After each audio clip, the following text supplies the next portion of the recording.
All right, folks, taking this aviary off of here.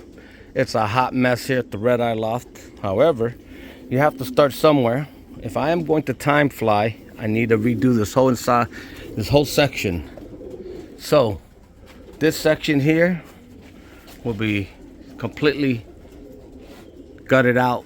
I'm gonna cut the frame off, take all this stuff off. Gonna make some nice trays.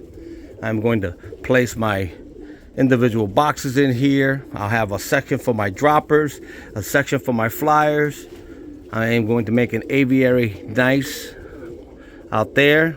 And guess what, folks? Time flying, coming to you soon from the RedEyeLoft. Peace.